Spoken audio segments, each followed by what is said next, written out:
Hey all, and welcome back to the Isle of Armor DLC in Pokémon Sword. Who is this? It is Mustard. I should have read his name tag, but I've been conditioned to not expect anything there. Game Freak, I'm just saying.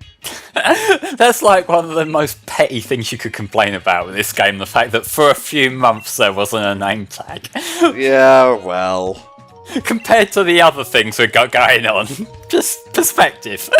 Yeah, it's like, talk about not being able to see the fucking forest for the trees, Tom. Jesus. It's nice of him to just, like, give us a little walkabout and whatnot. You may notice some towers in the distance. Keep them in mind. They'll be important for when we finish our trials, but we must stay focused in the Forest of Focus. Similar area in the wild area in main Galar, but this one's much better because there's, like, twists and turns. There's, like I said, there's, like, levels of elevation and whatnot, so it feels like a real wild area, not just a friggin' thing that's been gone over by a bulldozer and whatnot. This is one of the more complex areas on the Isle of Armor. I will say that it's probably one of my least favourite to go through, if only because I had to get lost a couple of times because there's bridges that look similar but aren't. Yeah. I would say that this and the water ones are the weaker ones. I like the areas like the wetlands and some others that we'll see later on in the playthrough.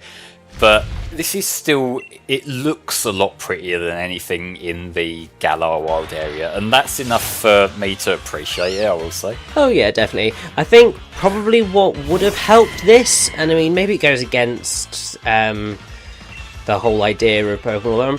I feel like is there a mini-map in the actual wild area, or is that just my brain thinking that it was there? No, of course there isn't. You dumb slut, you ignorant buffoon!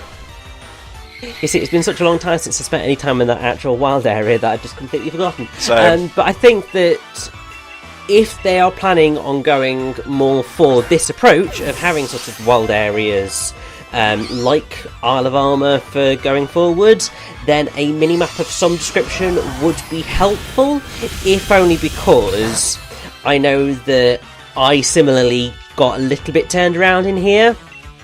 And obviously there's sort of levels to sort of how you approach that, because if, you know, they ever return to the whole idea of dungeons and puzzles in the dungeons, you kind of can't necessarily use minimaps in the same manner in that sense, but many other games, including multiple RPGs, have mini-maps, and they're really helpful for making sure that you don't get lost when you've already been through the area once and you don't want to get lost but you need to go through it. Well, see, the idea of maps for this kind of game, I'm kind of conflicted on that, because as a practical function, when there's a more complex area like this, it's appreciated. The problem that I have with that, especially if there's a waypoint system where it's like the next mission is up here, go over here, it kind of like the game kind of trains you into spending more time looking at the map than the game. Yeah, I get that. To be fair, Pokemon has done this before, because Sun and Moon had a waypoint on the bottom screen, and it was okay there. Hi, we'll talk all you're showing up, cool. Yeah. But yeah, like it is one of the things, and I noticed this a lot when I was playing Final Fantasy VII Remake, in that there's this beautifully crafted reimagination of the Final Fantasy VII world where they've obviously spent years making this look as gorgeous as possible and thought about every little area, but my brain is thinking, the next quest's over there. Let's just look at this little map and go forward. You know, it kind of detracts from the mood of the game a little bit. It kind of makes things seem like one fetch quest after another. Yeah, I mean, I suppose probably the optimal way of going about it, and I think some games do allow this when they do have sort of mini-maps and those sort of markers, is that they allow you to choose whether those waypoint markers appear or not on your mini-map. Yeah, I think in Xenoblade, for example, you can turn them off. So you sort of, the players who find that sort of method of things useful can have it, whereas those who perhaps just want the convenience of being able to look at a map to figure out the path that they want to take can have that, but then also the option of just being able to turn the mini-map off completely. I think that's one of the things that more games need to think about all over the place, is giving players the option to play sort of however they want. Obviously, there are caveats to that, because you've got a particular experience and a particular way that you want people to play it, but equally you need to give people options, even just from an accessibility standpoint. And so I'm not necessarily, I've never played either of the Last of Us games, and can't say that Naughty Dog's doing sort of an incredible job right now in terms of all the stories that seem to come out of that company. However, the accessibility options that they've provided on The Last of Us Part 2 do seem to be incredibly commendable, and more game companies should think about including those sorts of things, because it's only going to help more people experience games, and that can only be a good thing. Yeah, see, when it comes down to things like that, I agree to a certain extent when it comes to, like, you can change whether you want maps on or off and things like that, but a lot of it comes down to the general design of whether it's supposed to be a linear area. Yeah. It's like, going back again to 7 Remake, a problem I found with that is, you can change the map type or even hide the map, but in certain areas, like Wall Market, for example, like that's one of the big ones, if you don't have the map on, you are going to get lost, and that feels like it's very much designed for you to have the map on, but at the same token, there's the other end of the scale, which is quite difficult to balance, in that you could also end up with something that's far too linear because they're not expecting you to have a map, and so it's kind of hard to try and nail down this perfect middle of the road, like, disguised linearity, where people feel like they're exploring somewhere and finding somewhere new each time that they go somewhere, but at the same time they're not at risk of getting lost, and that is very hard to nail down. And we can rip on games for being too far to one extreme or the other, but the games that sort of get somewhere in the middle, I do appreciate that this is a very difficult thing to balance in terms of world design. Oh god, yeah. Just going back to what you said near the beginning of this whole thing, Flame, in that you got lost and whatnot, I did, but my overall thought there wasn't, oh, this is annoying, I'm not really sure where I need to go. Now it's that, oh, I got lost in a 3D Pokemon game. That hasn't really happened before, and I'm kind of excited because it means I've gotten to an area I wasn't expecting, and my true destination is still on the horizon. So I think it encourages exploration. Sure, there's like an argument to be had in terms of accessibility options, but I don't think Isle of Armor is big enough that it needs a mini-map. Yes, an actual map, definitely. Maybe with the option to, put it on screen at all times. But a dedicated one, I'm not sure about that. But the concept of getting lost in such a place is part of what made Pokemon exciting in the first place. You going on a journey, you growing as an individual. Sometimes you have to get lost to find yourself, if you'll excuse the rather pretentious proverb there. Well, see, the idea of encouraging that, to a certain degree, I can appreciate. And if there were more distinct landmarks in the forest itself, then I wouldn't mind there being a few more twists and turns. Just so, the one thing that kind of makes being lost a problem, not being lost itself, it's the, am I going in circles here feeling. That's when it becomes a little bit frustrating. It's not like, if it's just a winding forest and there's maybe a few areas where a certain kind of Pokemon shows up if you go down a dead end and things like that, then you're capturing that feeling that you want. It's like bringing the childlike magic back. But if it's, have I been past this bridge before or not, that's when it's a little bit more frustrating. Yeah, maybe throw in a few landmarks here and there. There are some signposts. Not literal signposts, but some people will tell you, oh, this isn't the way to so-and-so. Yeah. At least during the story, anyway, so you can rely on them. Now, Here is Digging Pa. He's the father of the digging duo. The woman we saw near the start of the Forest of Focus is Digging Ma. She is the wife of Digging Pa. Now, they have a little system in which Digging Ma can dig up armorite stones for you, and you can trade those to Digging Pa for him to dig up what's for you. The problem with this is Digging Ma is, I think, running a sort of scam business in that she will dig up stuff for you, but if she hits a rock once, you lose everything for some reason. Oh. Don't ask me why, it just happens. And that would be fine if it was like, oh, never mind, I'll just try again in like 10 minutes. But she warps around the island to several set places. And like I said, this place isn't the biggest area in existence, but it's way bigger than the actual wild area in Galar, and more densely packed with stuff, and with, you know, different levels of elevation. So you may be searching 5-10 minutes at a time to find her again. And quite frankly, I just recommend doing the max raids if you want some armorite and so on, because it's just a lot less of a hassle, really. I'm enjoying the concept that you get the ores from the Ma and then use them as currency to get a service from the Pa, and it kind of makes it feel like this is some sort of laundering thing going on here. Like, is this their tax avoidance scheme that they just put all their assets into these armorite ores or something? Oh, Jesus. Now, there is a reason to get Watts beyond being able to buy stuff and whatnot. We'll be showing that off in a little bit of detail soon, but for now we've got to focus on getting these bloody max mushrooms, because I've just been going about getting this Pokemon, getting that Pokemon. Really, I'm spoiled for choice.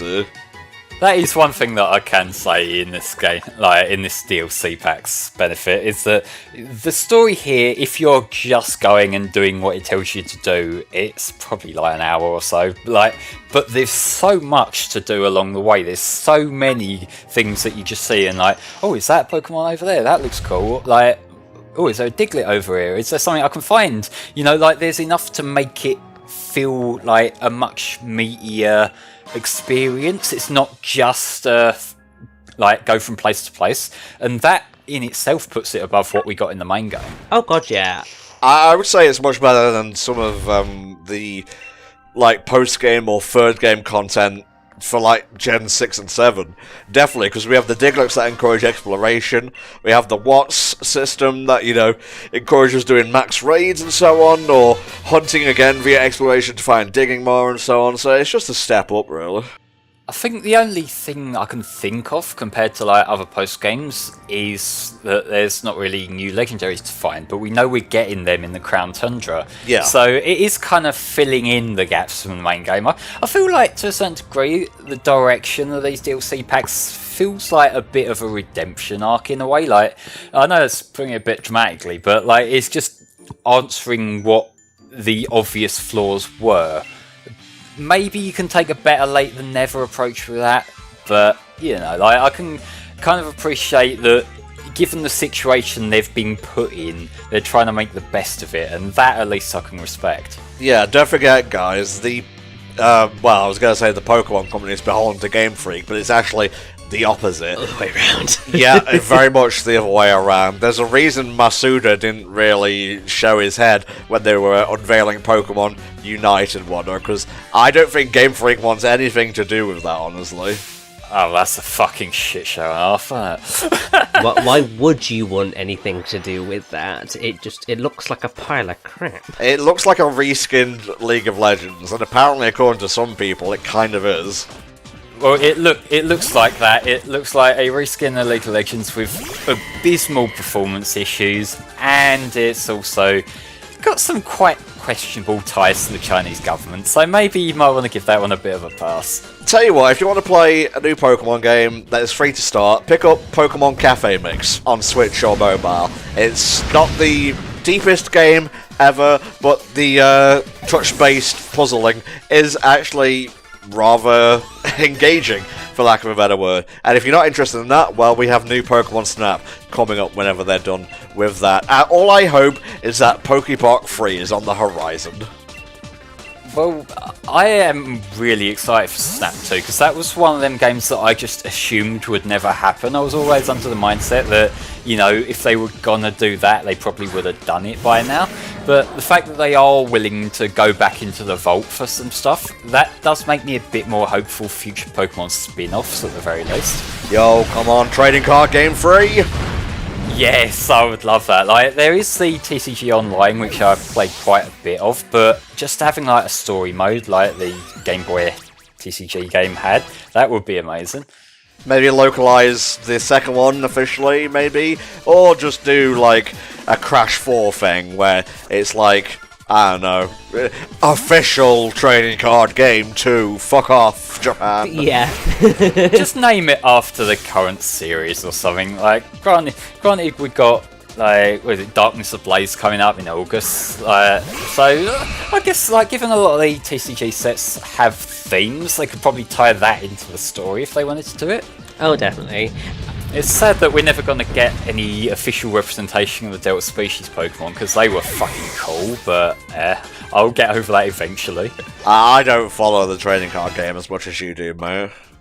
Well, the Delta Species series, it was during the Gen 3 TCG. Essentially what it was there was this setting of an island called Holon, which had this little experimentation process where they were giving the Pokemon different types, and some of them were being exposed to it to different levels, and that was their big push for the metal type in the TCG, because the metal type, which is the TCG representation of Steel, it was kind of left a bit in the dark compared to like the Dark type, which had got the Team Rocket sets. So what they did is all these Pokemon, like the fully evolved ones at least, they would be a new type, like say there was a electric type Charizard and a fire type Kingdra and stuff like that, and they'd have a secondary type of metal, which meant that not only were there mechanics specifically for Delta Species Pokemon, but they would also benefit from the special metal energy card at the time, which made them a lot more defensive. They would take less damage. So it was a really cool bit of theming. And it's just one of them things, like Gen 3 in general was really experimental, but it was especially prevalent in the TCG. Yeah, now you've just given me an idea for a regional form. Like, region name Kingler, Firing Ghost. It heated up so much it actually died, but it came back with like a super blackened carapace and whatnot. That's what it has after it eats the like crab meals you can make at camp. Oh Jesus.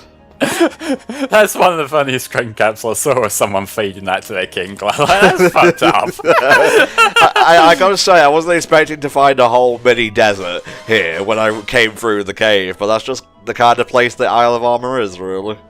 Yeah, I love it when you just see the Rhyperias just wandering around here. Like, it's one of them things where it just hits me of, you know what, Pokemon are free now, they're just wandering wherever the fuck they want. Yeah, well, the theme of the Isle of Armor, according to Game Freak and whatnot, is growth. So, you know, it makes sense that there's a lot of fully evolved Pokemon around here. The themes of, you know, us getting a Pokemon and having to train and evolve it in a little bit after we're done with the trials. And yeah, like Flame says, it's just cool to see fully evolved Pokemon bopping around. That Wailord is still there. It's taunting me. Yeah, he's just chilling. You're going to have to go fight it. I'll be very disappointed if you don't. I think you're going to be pleasantly surprised, mate. I will say that particular Wailord came in handy for me a lot in the raid battles, mainly because it is so high level when they just give it to you, and I caught it in my first quick ball, so it wasn't any difficulty at all to get. But like, it's a level 80 water type, so if the like Dynamax or Gigantamax Pokemon is weak to water, then you've basically got a free win. And here's coolest Meowth. There he is. Oh yes. I love Alolan Meowth. It's probably my favourite form of Meowth. I'm not too big on the Persian, but the Meowth form is so fucking cool. Yeah, definitely agree. Fucking when whatever his name was in Alola, the dark type leader Nanu sent out that fat-faced, squished motherfucker. I couldn't help but have a little bit of a keck to myself. But yeah, this is how you get the Alolan forms in Sword and Shield. Every set amount of Digletts you find, you just go back to the dude, and he's like, hey, here's a Pokemon. Do you want to know what you get if you get every single Diglett? You find all of them? I think it's pretty obvious what it is, but go on. You get a lowland Diglett, my friend. Yeah. Nice. And then you can level it up and evolve it into Hanson so they can play input for you. Nice. By the by, depending on what starter you picked, let's say you went with... I'm completely blanking on all the starters' names now. Let's say you started with Grookey. You will get a... whatever the fuck the owl was called in Gen 7. Rowlet, thank you. Jesus, I don't know what was happening there. Oh, Freezy. There you go. Freezy can go to the fucking box. You know, you don't have to give every Pokemon a nickname. I do. Fine. I want them to know when I close the door, lock it, and then they don't see me ever again, that at least I gave a shit enough to name them. But you gave them a shit name, so that just makes it worse. Well, you see their flame is that Pokemon can understand me, but they can't understand quality. I don't know, though. I think a Vulpix is intelligent enough to be able to shrug. Well, let's see it curse me from inside the box. You're all shit, get out. Here's my winner, my star pupil. We're gonna boil the rest of these losers and cook them in the mac soup. I would love it if you did just walk in on him scolding him, that'd be great. Well, I mean, to be fair, they're all doing a very terrible job of this. Like, I mean, it's not hard to find max mushrooms. I mean, they're a little bit hidden, like, sometimes, apart from, that cluster of 3, but still. He helped us cheat, to be fair. He told us where they were, but he didn't tell any of the others. Yeah, that's true. A little bit of favouritism there. Although, you say that, some of those students cloned themselves with Kagebunchi no Jutsu to up their chances and still couldn't beat us. So honestly, I think we are the natural winner here. Oh look, here's second place, Clara. Looks like your thick fires didn't save lives this time. Oh, I've seen the Dojins, they did. In this universe, is a Dojin a magazine you can get from the dojo? Maybe the anime convention. I don't want to visit that particular gym, thank you very much.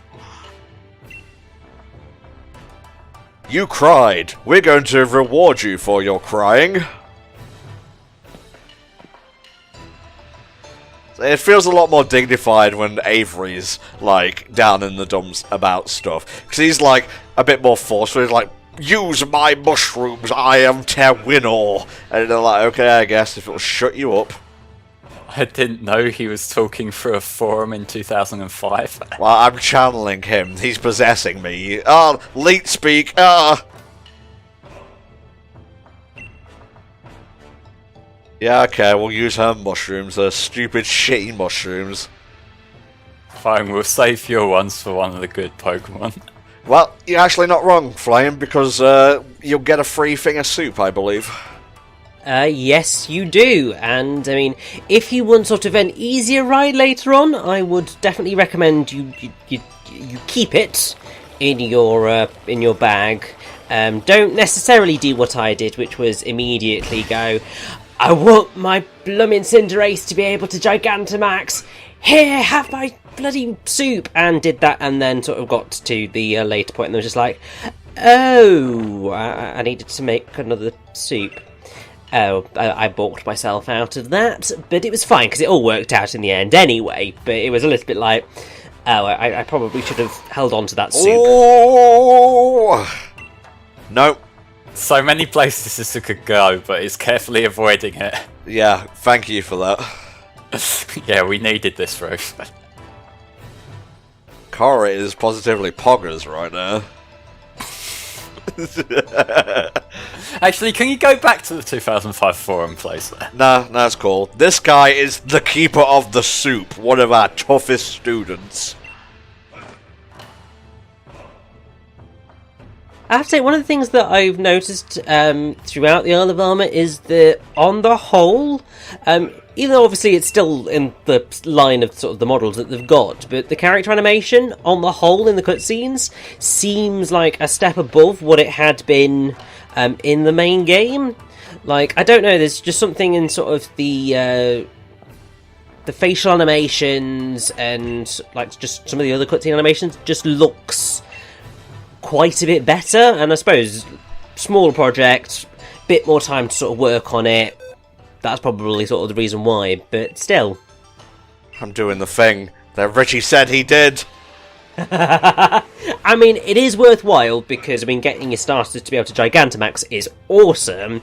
It's just that there is another Pokemon that you probably narratively are going to want to give a soup to in order to have the most epic of final showdowns.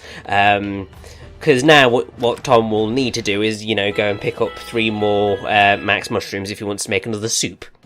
But hey, it is what it is. I heard you wanted to talk to us. I'm a little bit nervous that she's here too, but okay. Yeah, don't lump me in with Clara. I'm clearly the gold medal here. She's the participation award. Well, you have to respect participation awards now. Haven't you seen anything? No, I haven't. I'm actually blind. The final, last, ultimate, third trial! I love that. Yeah. I feel like they could have gone with more trials or more to the thing after the trial. It's a very speedy sort of story, and Pokemon does have a habit with that in like the post-game or DLC/third version content with extra stories and whatnot. The Looker ones come to mind most of all. Yeah, although that said, if they were going to go through with any number of trials, 3 does seem like the optimum number, I suppose. And ultimately, you've got to think that Isle of Armor is effectively split into 2 halves. The first half is the 3 trials, and the second half is everything that's going to come after we've completed this and we get a little sum-sum. It's more balanced than it perhaps looks at first. What probably would have been better is if they gave us more, I suppose, trials post the 3 trials of the dojo, like maybe give us like 3 trials on the island or something. Yeah, the trial of picking up my shopping. Just because I'm a kung fu master doesn't mean my knees will take me down to the corner shop, you know what I'm saying? Tesco lorry has no way to deliver on to the island, unfortunately, so you've got to do it. Alright, so we got a big climactic showdown with Clara coming. Spoilers, I think we might win this one, guys. But you'll have to wait until next time to see that, so we shall see you then for the 3rd and final trial of the Isle of Armor. Bye for now.